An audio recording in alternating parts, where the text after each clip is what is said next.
I'm Kimberly Pichot, marketing professor at Andrews University, and Rochelle Pichot is a graduate student at the University of Notre Dame. Our research is conscientious eating, balancing dietary reasons, dietary difficulties, and cooking habits.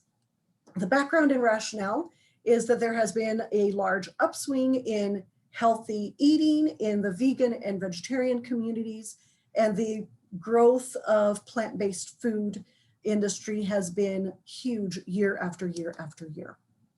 Our research questions are, what reasons do people give for following diets? Do these reasons differ by dietary preference? How often do people cook? Is cooking frequency impacted by dietary preference? What makes following a dietary preference hard? And is there a difference in dietary struggles between dietary preference groups? The reasons for dietary consciousness are centered around family and friends, the environment, and better health and nutrition. Our preferences for cooking at home include seeking healthier diets that are still driven by convenience and habit and our value for money, personal health concerns, there's hedonism in there, individual responses to social institutional norms as well. Healthy eating has now crossed all barriers of education, income, and ethnicity, and is a significant trend among millennials. Health conscious consumers cook at home more frequently, quoting challenges in restaurants to find a variety of healthy choices and preferences. Thank you.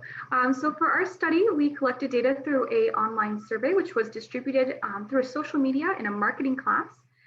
We had an N of 306, but we had 4 gluten-free people who ended up being removed because that group wasn't large enough. And then we had a 67% female sample, 32% male. We had a good spread of age and ethnicity, which was really nice. And then in terms of dietary preferences, 35% were vegetarian, 28% were vegan, 25% were standard eaters, and 11% were pescatarians.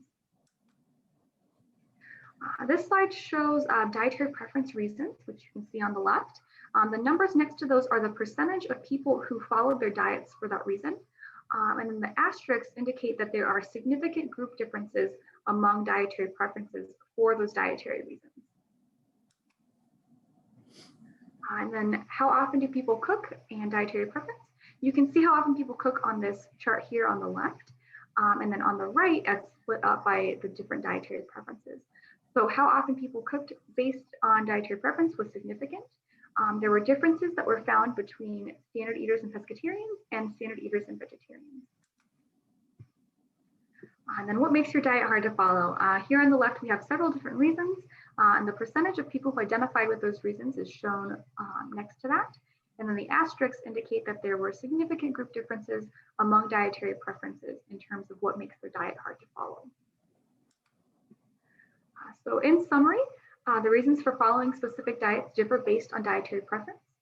Cooking frequency is impacted by dietary preference. There is a difference in dietary struggles faced by dietary preference group.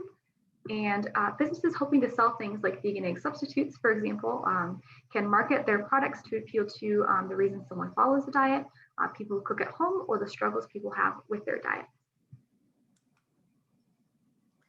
The limitations and future research areas.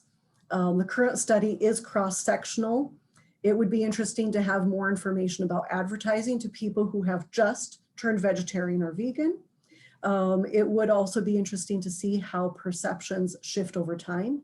The current study data was collected through a marketing class's social media.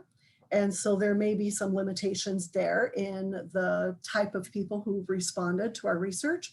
And it may be worth considering a larger number of participants likely subscribe to their diets for religious reasons because of the population that responded. It would also be interesting to see how cooking at home, dietary reasoning, and dietary struggles were impacted by COVID-19.